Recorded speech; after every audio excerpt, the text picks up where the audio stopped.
It's the Full Court Press with Eric Frandsen and Jason Walker. Welcome back to the to the show that we're doing right now. Following the local teams, breaking down the biggest games with in-depth analysis and team interviews. There's going to be much higher expectations, sense of awareness of what we bring to the table. Join the show by calling into 435-752-1069 or text 435-339-0321. It's the Full Court Press. Rose, ends up, yes! Caught! Touchdown! They did it!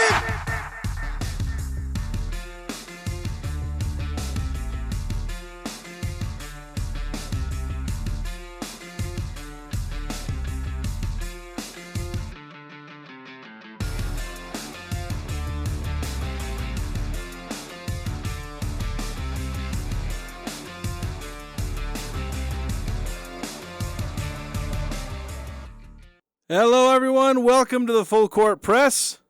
Jason Walker, Eric Frandsen with you here. Lot to talk about on today's show. Plenty to go over. It's a Reaction Monday. We're getting back into those Reaction Mondays now that we're we're close enough to fall. It's late August. That's basically fall. Summer technically goes until, September 20th, September 21st.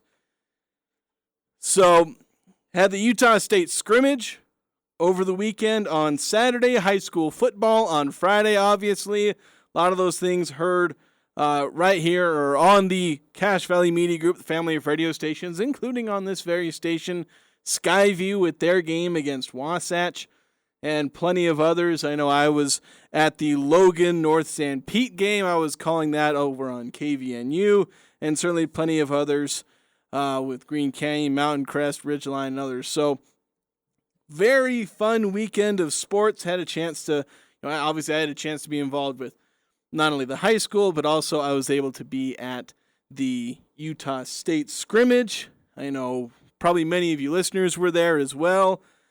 There were more people than were at the first scrimmage. They're not being a fair to compete with in the middle of the day.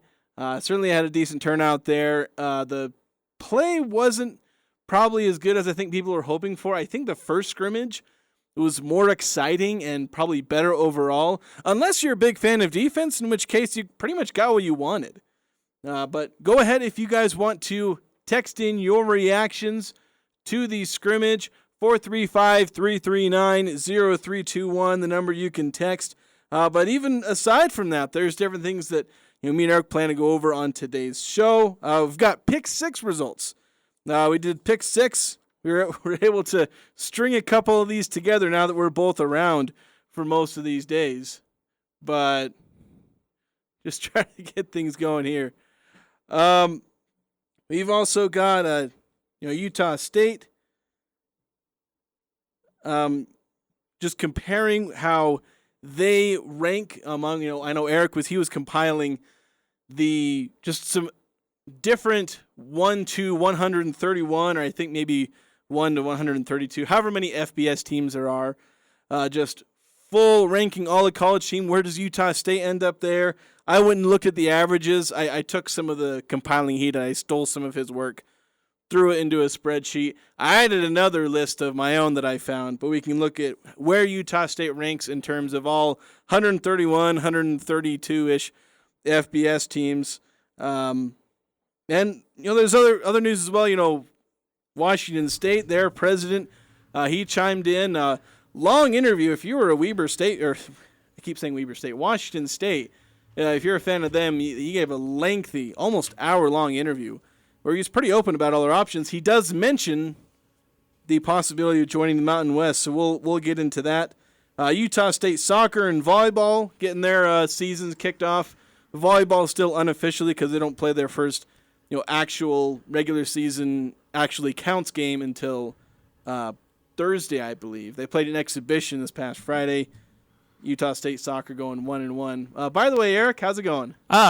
Great. It's a Monday. Had to stall again for you. It rained just a minute ago here, but it's okay. I'm going to start raining these tardies on you. I know. I'm going to start stacking sticky notes over there. Having a tally. It was interesting. So I've got a German who is living with us now, a German exchange student.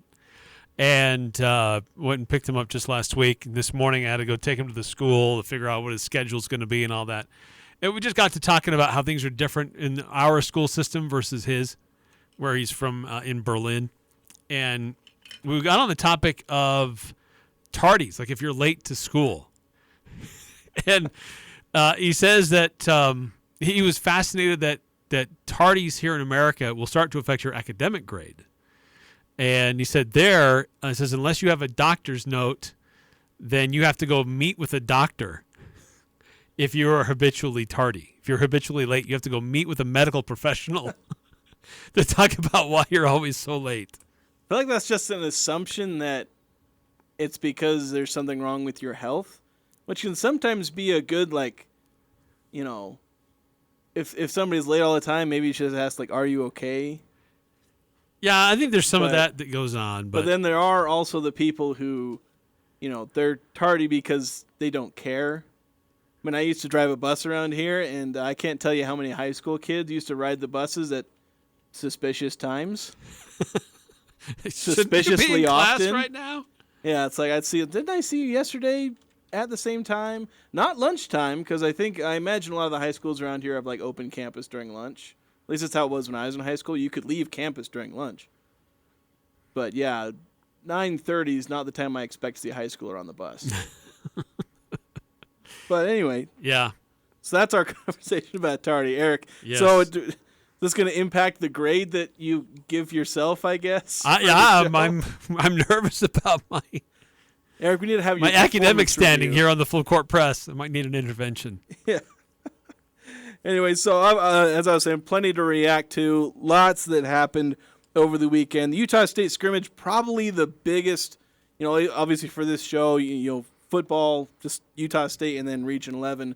We'll get to that in the second hour. We'll also be announcing the bread and butter play of the game, or we'll be calling for you guys to tell us what it is.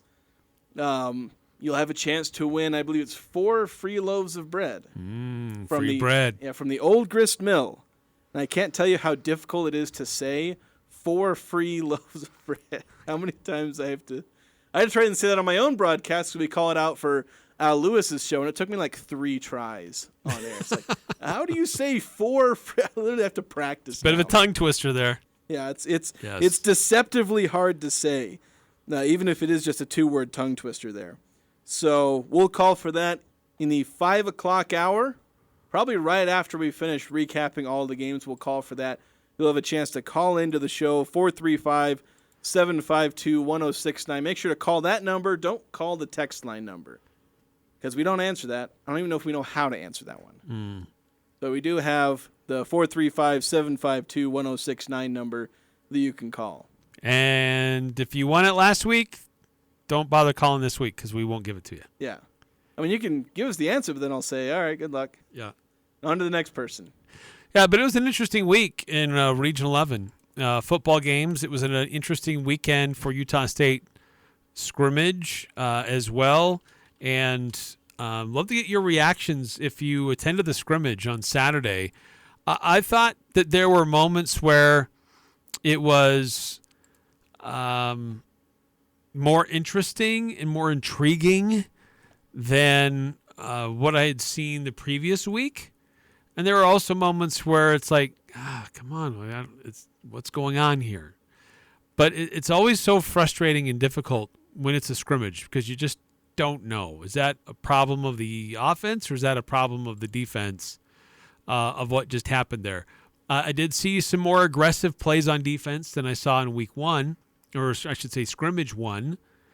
I still saw some things that I liked about wide receivers and running backs. But I think my bigger questions still remain about the Utah State defense. Yeah, I think the defense really proved itself, in this last scrimmage where they really held the offense in check in a lot of ways. Now, mind you, when I try and look at the stats and compare, I can't really do a comparison, just side by side because there was a lot of goal line stuff. And so the per yard average that I've liked to throw around the last few scrimmages, you cannot use that. Yeah. Because when they ran like maybe a third, somewhere between a third and half their plays. Situation's vastly different. Yeah, inside the 20, inside the 10, they ran a bunch, and they barely ran goal line stuff in the last scrimmage. So you have to kind of have watched it to get an idea. And so I can see where it's coming from, where there's some concerns with the defense because they didn't generate any turnovers, which pleased Gary Anderson and his offense didn't turn over the ball, although he did acknowledge, defense does need to generate turnovers. That's the duality of the scrimmage there. And then, despite the fact that the defense, even in the open field, held the offense pretty well, when they got into the red zone, they kind of made it hard on the offense a few times. There were a couple of one-play red zone drives that certainly probably didn't please Joe Cawthon. So even though they made it hard a few times, I don't know. I think one time they forced a field goal attempt out of all the ones I can remember. Maybe there was one where they were short, or maybe a couple. But for the most part, in those red zone goal line drives, offense scored it pretty much every time. Largely running the ball. Maybe it took them 5 plays getting 3 yards a pop, but they pretty much always got there in the end. So that's a bit concerning with the defense, but I think their positive was getting in the backfield when they're kind of in the open field. They, if they were actually allowed to hit the quarterback, we might not have any more quarterbacks. Yeah, that's true. So, okay, that looks great for the defense, but is that a concern for your offensive line? I know, that's the other thing, is the offensive line. And this is the second straight week where they've probably allowed too many pressures. Last week, I think they had, 4 sacks? But I thought they got shortchanged on 5 or 6 of them, is depending on how you're, how generous you want to be with how close the guy was to actually sacking the quarterback and where they don't maybe blow the whistle quite yet. They were a little more generous this past scrimmage in giving the defense the sack. So maybe balance that out. But, too much pressure on the quarterbacks, both times. And that's a worry with the offense. You're replacing 4 starters. Now, we say 3 of them have experience. Moats, Meacham, and Poulet. But, the offensive line as a whole, just not performing right now. I think in the run game, they're actually performing pretty decently. But in pass protection, bit of a yikes. And that is incredibly worrying, especially when your week 1 opponent is a team that will eat offensive lines alive. Yes. Yeah.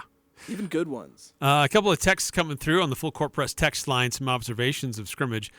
The entire Aggie Football Executive Committee of the 5338 Sports Reeducation Academy and Think Tank. Sorry, the title of this group keeps getting larger and larger. But attended the fun family scrimmage on Saturday.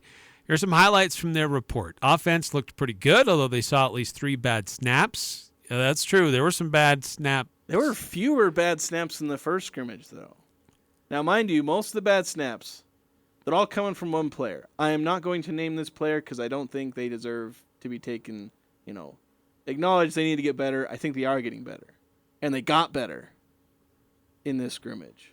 Yeah. So I'm not going to hate on someone unnecessarily, even though they've had some bad snaps. There were a couple of bad snaps. That's a good point, though. Got to fix that. Also didn't see any touches for tight ends. They had a few. Did the commission miss that? Did the committee miss that? They sort did. of. I mean, they did get some touches. There was a big catch. There's at least 3 receptions that I can remember off the top of my head. One was one of the longer pass plays of the game. One was a touchdown in the red zone. Mm-hmm.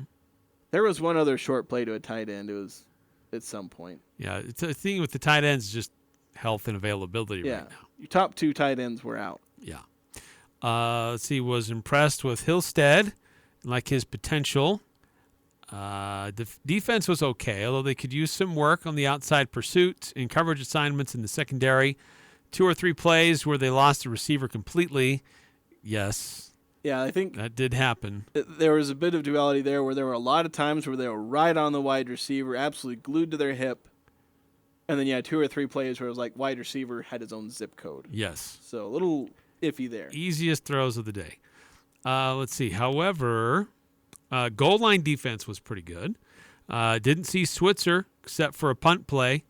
Also saw Vakauta and Hale M in walking boots. That's not a good look. A little nervous about the kicking game, but not Kotzenle's foot. He booms the ball down the field without looking like he's even trying. Yeah, so there's some injuries. For instance, in some new ones, Hale, he played last time. Brock Lane played last time. They were both out. Vakuta, he was out both scrimmages. Sturzer's out both scrimmages.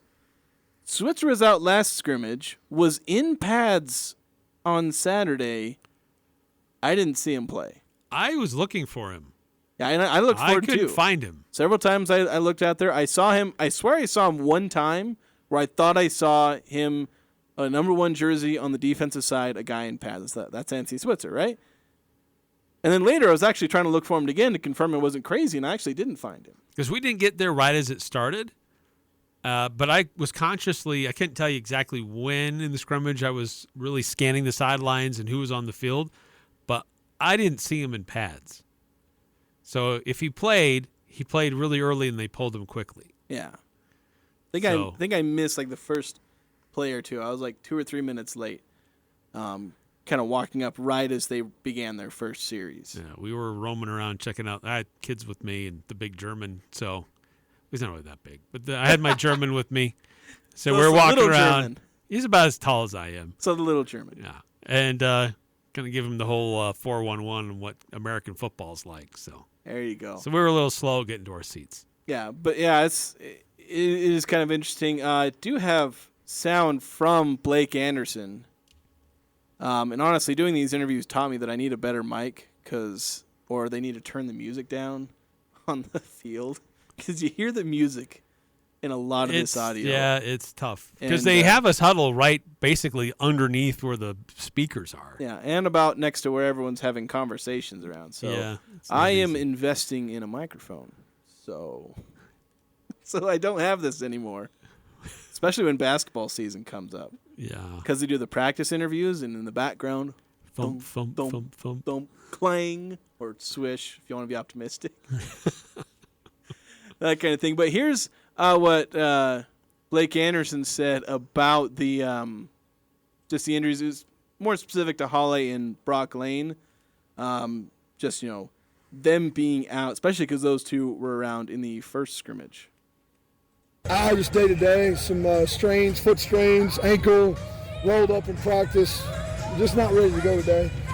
We got 2 weeks left before we got to play, and hoping to have all those guys healthy, but we got to be smart about how we do it. Okay, well, again, Jason, I taught you how to put a buffer. I did it for most of them.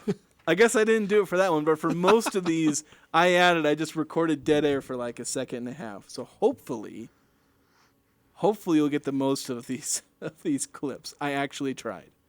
Yeah, bottom line is, this is kind of normal course of fall scrimmage. You get guys who get dinged up. This is a violent contact sport. It's going to happen, but nothing that's like season-ending. Seems like there might be a guy who may be doubtful for week 1, but pretty much everybody should be good to go by the opener. Yeah, I'd say the 2 people that I'd be worried about not playing week 1, maybe 3. I'd say Sturzer's your one guy that I feel like he may not play week 1. I'm leaning more towards that being the case. The other 2 you're worried about is Switzer and Vakuta. Mm-hmm. Yeah. Those are the 2 guys where they're kind of day-to-day questionable. They might hold him out. They might play him. Vakuta is more who I had in mind. But. Yeah. And so those are the 3 guys to be worried about. Everybody else, of course, anyone's subject to be injured at any moment. But those are probably your 3 guys that you're most worried about. Some of the guys, sitting out, a lot of the tight ends, guys here or there. But you're mostly worried about Sturzer, Switzer, Vakuta. Most other people held out probably just mostly precautionary. Yeah. Yeah, but 5338, the Aggie Football Executive Committee of the 5338 Sports Reeducation Academy and Think Tank makes some good points about observations from the scrimmage, similar to my observations as well.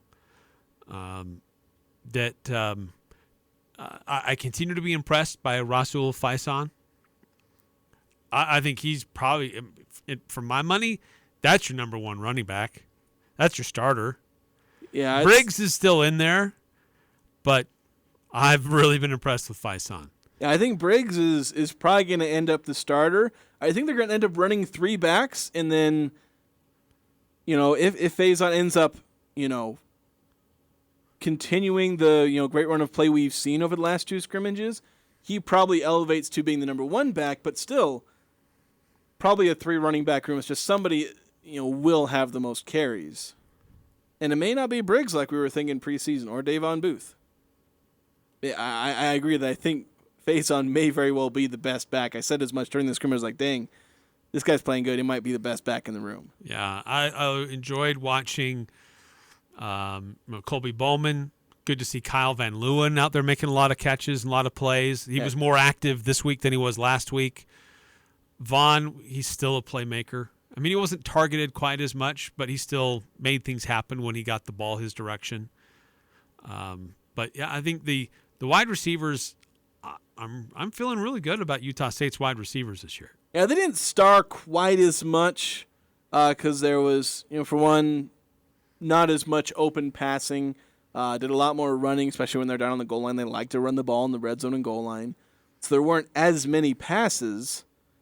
And there were a few overthrows. And so the top wide receivers who all put up like great, stat lines in the last scrimmage didn't really do so this week. I think Kyle Van Leeuwen is the one guy who had more than a handful of catches. I think he had like 7 or something like that. Yes, 7 or 8. And a couple of really nice grabs. But I still like what I saw from the wide receivers overall in these last 2 scrimmages. So I think despite, this scrimmage being a little tougher, I think there's more room for optimism. But we'll get to that in a minute. We'll restart this conversation because we need to take a break and then come back and reveal number 5 on the list of top 25 Aggies of 2023. We're into the top 5. We're going to reveal number 1 by the end of this week. So that'll be coming up next. Reveal number 5 on the top 25 Aggies here on the Full Court Press. Imagine your wedding day. Elegant, simple, yet stunning, stress-free. It's your day. It's all about you. Whether you're looking for small and simple or have a grander idea, the Riverwoods Conference Center will accommodate your every need. Choose the inside ballroom elegance or outside along the natural decor of the beautiful Logan River. A Riverwoods event planner will work personally with you to make sure your event is exactly how you've envisioned it. The Riverwoods Conference Center, where your happily ever after begins. Google Riverwoods Conference Center or call 750-5151. Ordering glasses? You'll want a business with qualified personnel to fit your prescription right. Crystal Vision in Logan is the only practice in northern Utah with a full staff of certified opticians. They have only one of 2 advanced certified opticians in the state. That means Crystal Vision staff can create the perfect glasses for any situation. Crystal Vision will come up with out-of-the-box solutions to create eyewear that fits both fashion and function. Rest assured your glasses will feel like they were made for you. Online at crystalvision.com. This is Deputy Brad Nelson with the Cache County Sheriff's Office. Schools are back in session throughout the valley, which means kids are going to be out on the roads during the morning and afternoon commutes. Law enforcement will be patrolling school zones where the speed limits are 20 miles per hour. Also, watch out for crosswalks and crossing guards. We're asking citizens to be alert while driving and help us keep kids safe. Thank you. This is The Odd Couple with Chris Broussard and Rob Parker. The Anthony Davis $186 million extension. If I'm a great perimeter player, can be on the move, or I want to be on the move, and I see Anthony Davis, I'm looking at the Lakers. For that reason alone, this is a win for the Lakers. With Chris Broussard and Rob Parker. Weeknights from 6 to 8 on Sports Talk Radio, 106.9 FM, 1390 AM. The Fan. We are there in your community. Small business owners, mechanics, police officers, homemakers. And we are there serving our nation in the Air Force Reserve. When medical emergencies arise, we meet the challenge. In cybersecurity, protecting and defending in cyberspace. When natural disasters happen, we are there in space. As a strong part of the nation's defense, we are there in the community, and we are there for our nation. We share a vision to make a difference, united and focused, taking pride in being there in service of our country. We are Reserve Citizen Airmen, and we are there with over 180 different jobs to serve your country. Air Force Reserve. Breaking down the biggest games with in-depth analysis and team interviews. It's the Full Court Press with Eric Frandsen and Jason Walker.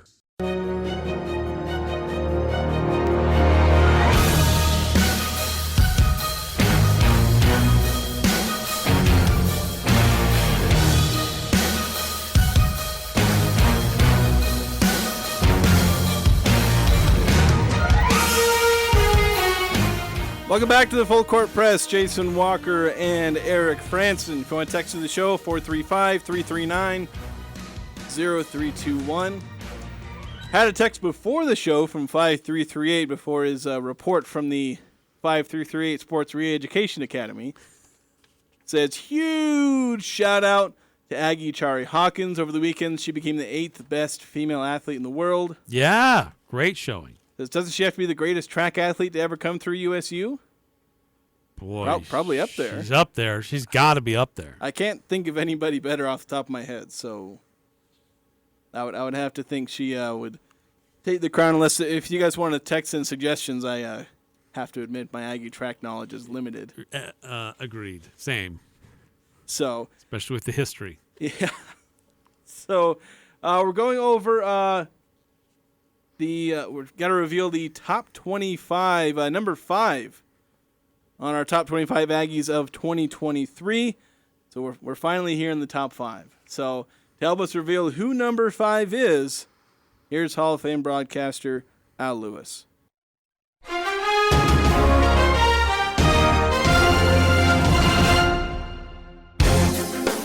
The Cache Valley Media Group's countdown of the top 25 Aggie football players for this season 2023 gets to the top group. At number 5 is M.J. Tafisi. Tafisi, 6 feet, 235, a senior. Played 1 year last year after transferring from Washington at Utah State. He's from West Jordan, Utah, and Alta High School. Number 5 on the list, linebacker M.J. Tafisi.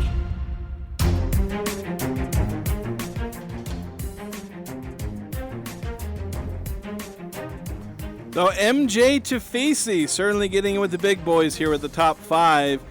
Utah State's top returning linebacker, obviously transferred to Utah State right before the 2022 season. So he spent a year with the Aggies.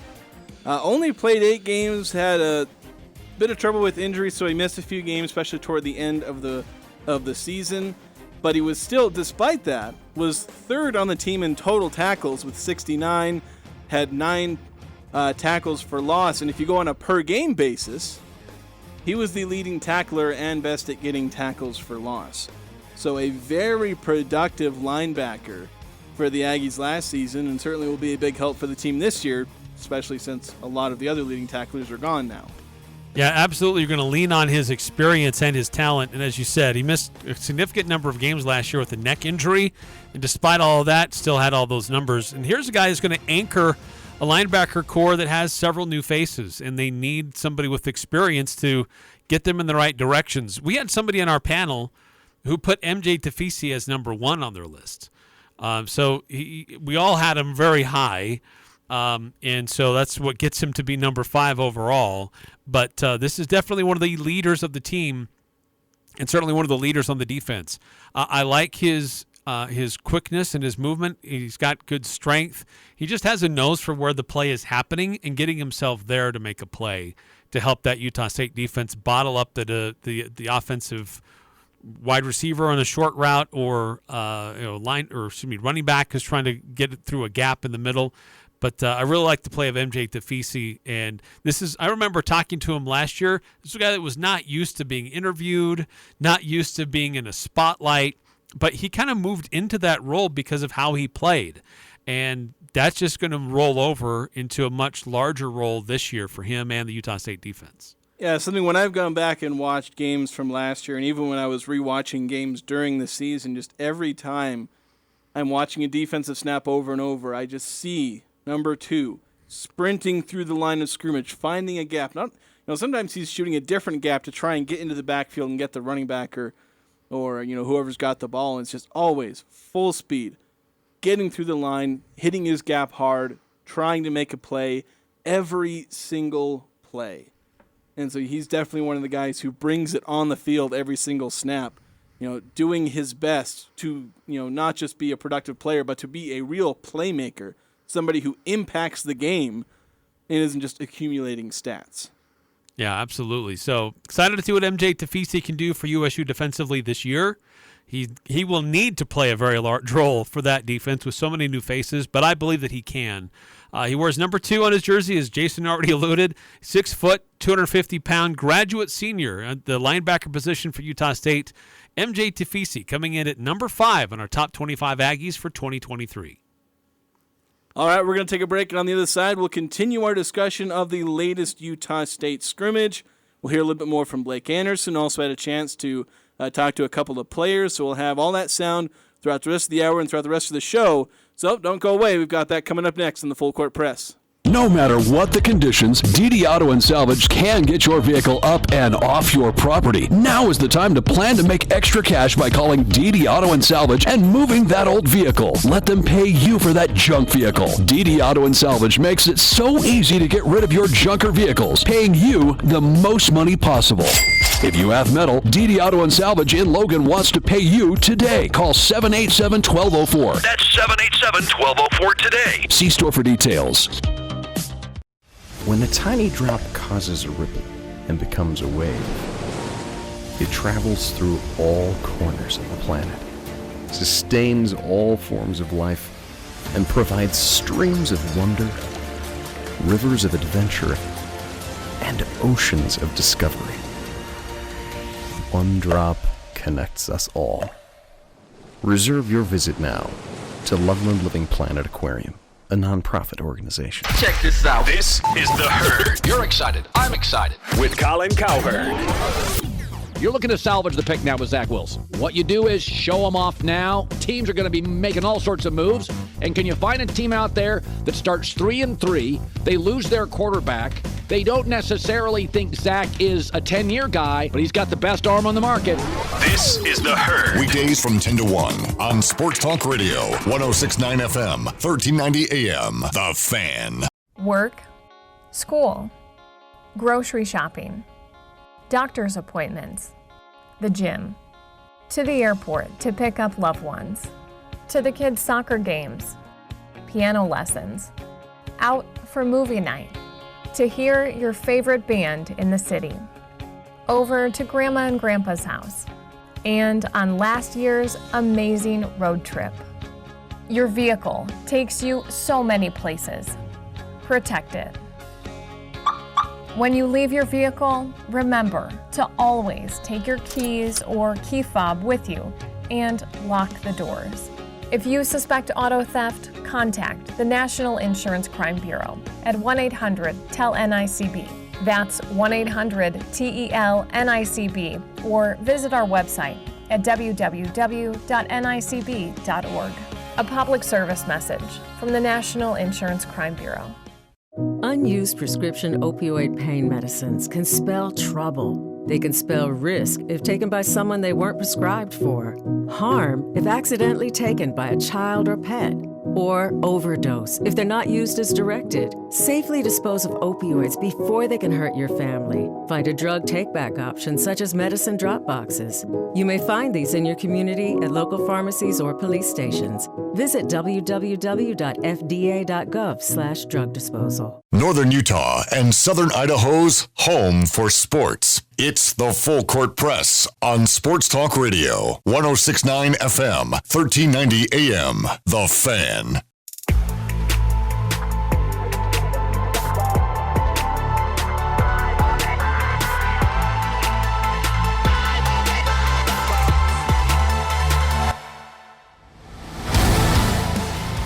And we're back on the Full Court Press.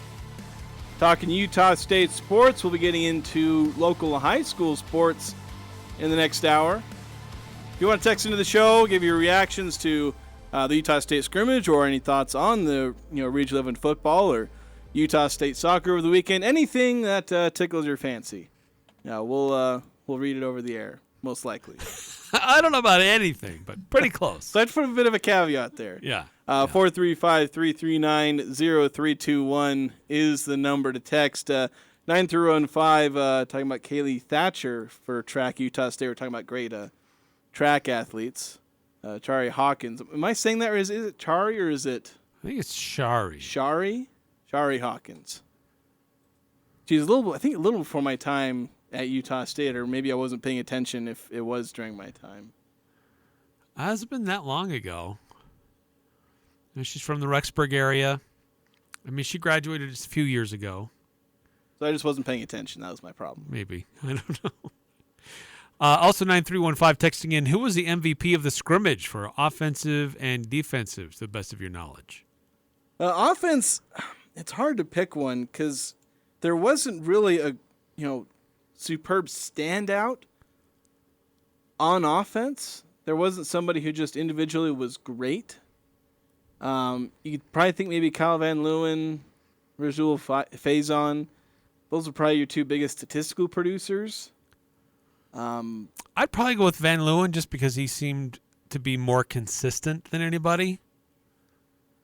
That's probably one of the top choices there. Defense, there were certainly several. A lot of guys putting up stats. I think Inoka Migao, is that how do you say his last name? He's one of the guys we have sound for. He had a couple of sacks, I think 3 overall tackles for loss, so he was spending a lot of time in the backfield. Yeah. But there were certainly others who were spending some time in the backfield as well. So, plenty of guys on defense I think you could go to, but you'd probably just say the defensive line overall. Yeah, Kean Sloan jumped up, batted a pass down right at the line of scrimmage. I was impressed with that. I thought Simeon Harris made some great plays, good coverage, came in on some cornerback pressures to the defense, to the quarterback as well. I was impressed with him. It's hard to pick I think it's probably harder for me to pick a MVP for the defense. I thought a number of guys stepped up and played better. Hard for me to pick one guy that stands out above everybody else. I'd probably go with Migao just because he had some of the stats and just you felt his impact, all the time. Sure. Paul Fitzgerald had a pretty good day himself. So I'd focus more on the defensive line, but obviously there were a couple of, good pass breakups, a couple of good plays by the secondary and linebackers. Although, again, with secondary, sometimes they just blew their coverage. So, yeah. There was some good and bad on both sides, although I think the defense probably had more of the edge in this one just because they were spending so much time in the backfield, getting so many sacks. They had 11 sacks overall. So, although they only had 2 tackles for loss in the run game.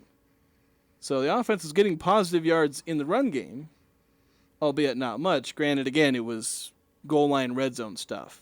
Naturally lower per yard type stuff. But they were getting yardage every time. Mm-hmm. Except for when they passed. They got sacked 11 times. 11 times. Which, mind you, that probably, if you took that away, all those sacks away, probably get a lot of that yardage back as far as, in the run game.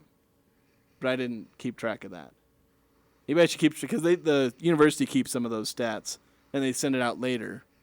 Maybe I should have tracked some of that myself. Yeah. Well, I mean, it's you breathe on a quarterback, and they call it a sack. You barely get your hand on him. And in a traditional game, you might get your hand on the jersey, but you're probably not pulling the quarterback down.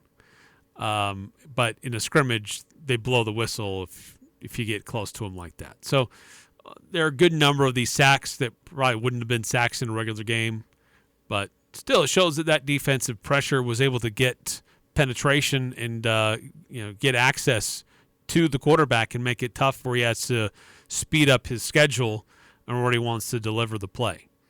Yeah, I know. So we talked to Inoka Migao. He was one of the players. We singled him out just because of how well he was playing on defense. Play a little bit about him talking about creating pressure. There are a couple of different times he talked about it. Talk about one where creating pressure through blitzes, because that was one thing they kind of added in this game or in this scrimmage. It makes it a lot easier. The pressure's coming. I think we did a great job pressuring the quarterback.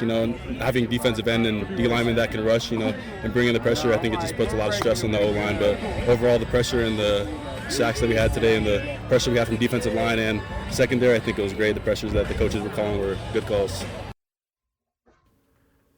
Yeah, see there. I cut the clip. There's like 2 seconds of dead air. Proud of you. But yeah, so that was one of the things. That's something that helped them to create a bit more pressure, because there were some corners and guys getting tackles for loss. I think there was even a corner that got a sack. Simeon Harris, one of the players that got a sack. I think Devar Strong getting a sack as well. At the safety spot. Yeah, that's I said one of the things I liked about watching Harris play. He had a pass breakup. And then almost like 2-3 plays later, he's putting pressure on the quarterback. So really pleased to see that. But like you said, there were great moments from the secondary, but then there were also times where they were confused. And there were blown coverages, and there were wide receivers who were wide open.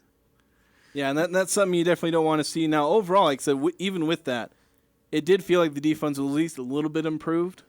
Obviously, still some mistakes, and obviously those things were acknowledged. I think Inoka brought them up. But he did talk about how the coaches challenged them, and they wanted to play better. They kind of took the last scrimmage personally, where there's comments floating around that, the defense just got walked over at times. And, defense didn't take that lying down, and Inoka talked about that a little bit.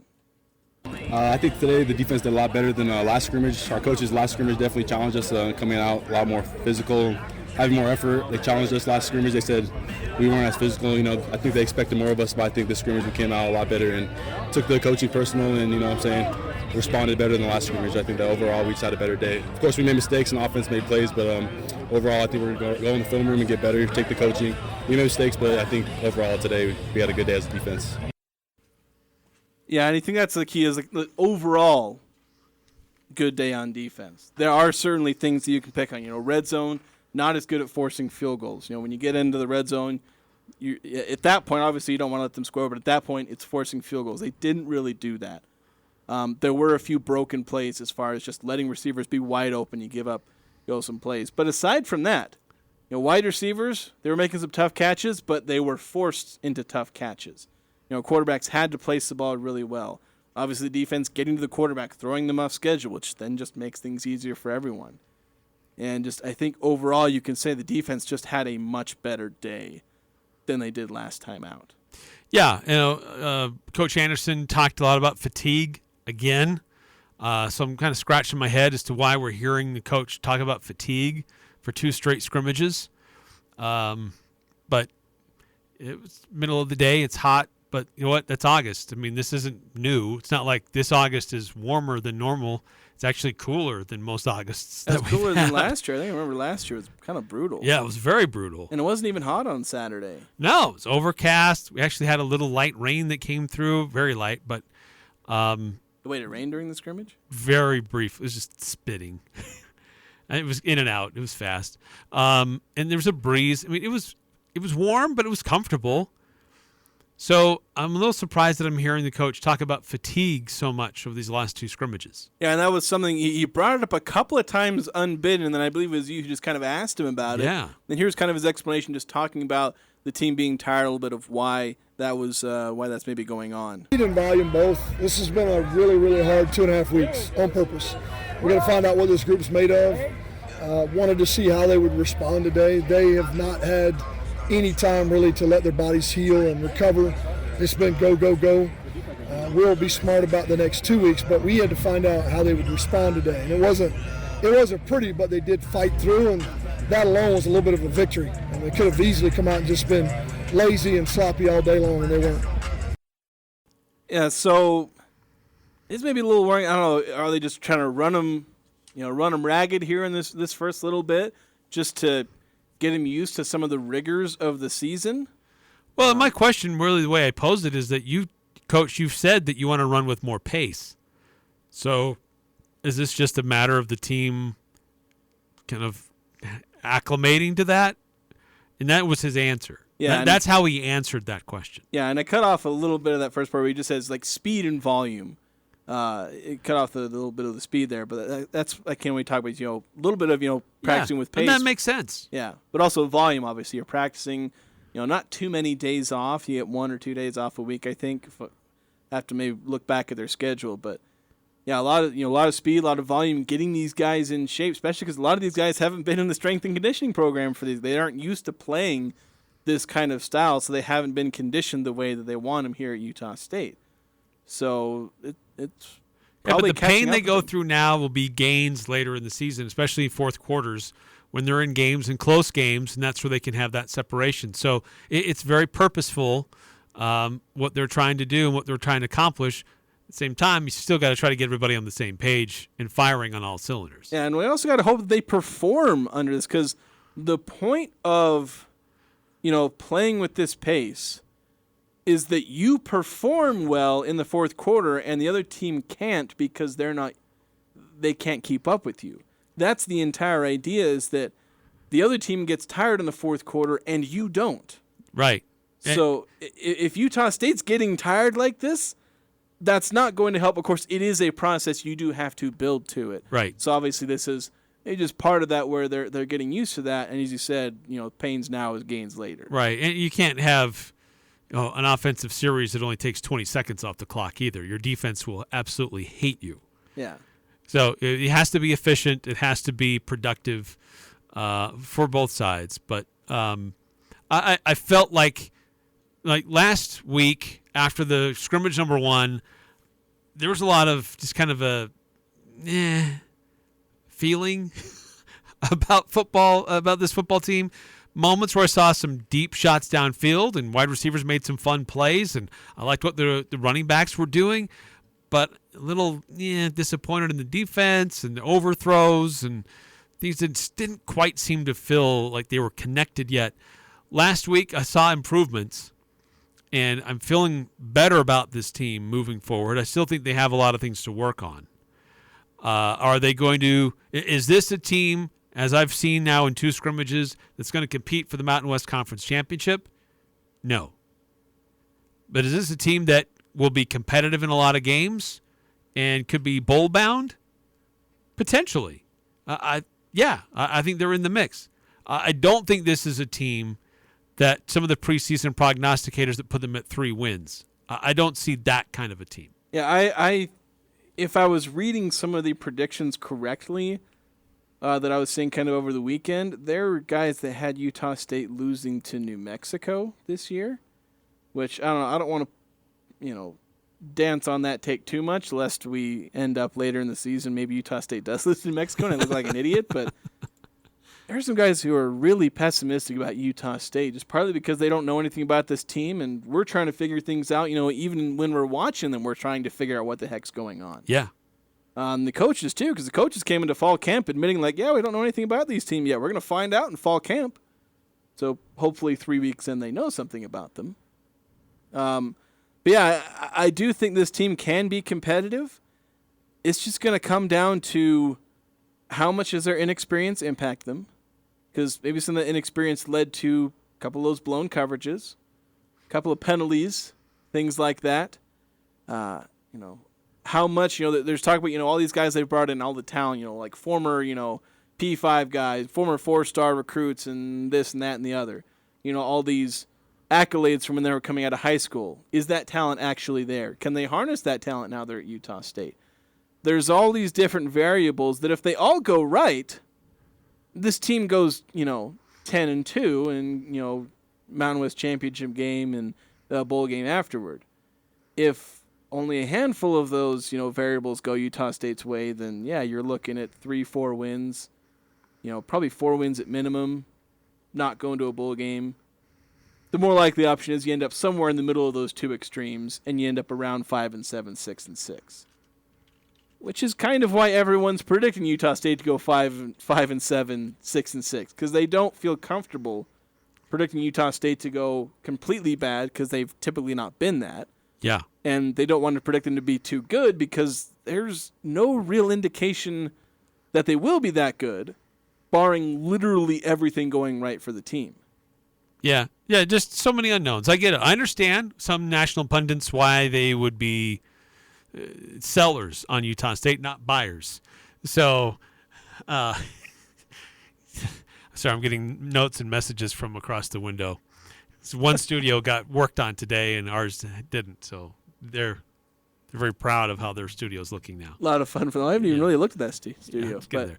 No, but I could see how people from the outside, not close to the situation, would be very down on USU. That being said, I went and I had some time this morning while I'm waiting for my German to go through his meet with his counselor at the school today. So I just decided, you know what? What's everybody saying about the Mountain West? We got to pause there because we do need to take a break. So we'll set that up as a teaser, and we'll see if we can get it in before the end of the first hour here. We'll take a break. Don't go away. We'll be back after this. It's a bird. It's a plane. The Dan Patrick Show. Dan Patrick. Yeah! College football is playing a game of risk in the United States, where you roll the dice, you come in, and you just wipe out people. Hey, we want that state. And it's about states. You're acquiring football in Colorado. You're acquiring football in Southern California. This is the strategy here. The Dan Patrick Show. Dan and the Danettes and you. Weekday mornings from 7 to 10 on Sports Talk Radio, 106.9 FM, 1390 AM. The Fan. Fall is in the air and it's getting colder. Make sure your vehicle is well maintained. Valvoline Instant Oil Change in Logan across from Aggies can help. As the weather turns colder, your car needs more babying and an oil change is easy. They'll change your oil and also check other fluid levels and replace your air filters if needed. The best thing, you can stay in your car while their trained professionals service your vehicle. Valvoline Instant Oil Change, 695 North Main, open 7 days a week. This is Nate Lamson with Valley Office Systems, your home team when local matters. Valley Office Systems is your local provider for all things office, copiers, printers, furniture, and document management. Proudly serving Cache Valley since 2007. Visit valleyofficesystems.com. The Full Court Press. Connect with us on Facebook, Twitter, and online at 1069thefan.com.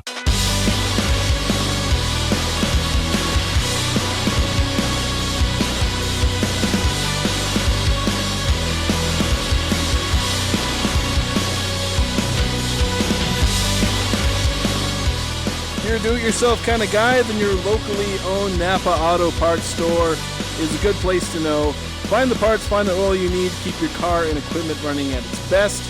And for the times you need professional help working on your car, they can recommend a dozen Napa Care car centers with ASE certified technicians. So Eric, you were teasing right before the break, just talking about just how different national outlets that have tried ranking all the colleges 1 through 131, 133, 133 now. So let's hear it was about kind of spurred on by The Athletic posting theirs today. They have Boise State at number 26, the highest ranked Mountain West school, and really tell me if you've seen anything different. That's the highest I've seen any Mountain West school coming into the season. Yeah, I've seen Boise State's usually pretty much always the highest in any list I've seen, but they're usually in the 30s. Some are pessimistic and put them in the 40s. 26 is quite high relative to everyone else. Yeah, Athlon had them at 39, CBS Sports at 39, ESPN SP Plus put them at 48. Which is interesting is number 2, vastly different when you look at different rankings. San Diego State was number 2 in some polls, Air Force in others, Fresno State in the ESPN SP Plus. But USU down at number 7 in CBS Sports poll, number 8 in the Athletic and Athlon Sports, number 9 in ESPN SP Plus. Yeah, they're all putting Utah State somewhere in the low 100, somewhere between 100 and 110. Yes. Usually not going much lower than I think 112. Although Phil Steele, he was super pessimistic on the Aggies, had him 122. Ooh.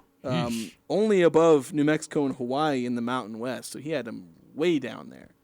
But others are more optimistic, usually having them above Colorado State, Nevada, usually ahead of I already said Colorado State. So usually in the bottom half where they're hanging in the low 100s. Yeah, today the Athletic had them at 107. CBS Sports, recently they had theirs at 104.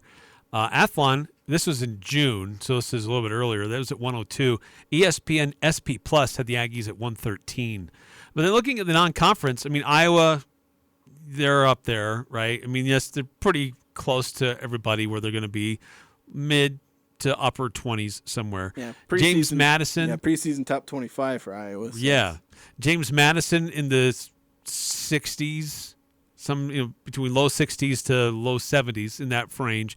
And then UConn, anywhere from 86 from the Athletic up to 125 in ESPN SP+. Yeah, I've seen a lot of variance with UConn. Just, some see Utah State is better than them, some not. Obviously James Madison, they're pretty consistently 60s, 70s. I think maybe one of the lowest ones I saw might have been in the 80s.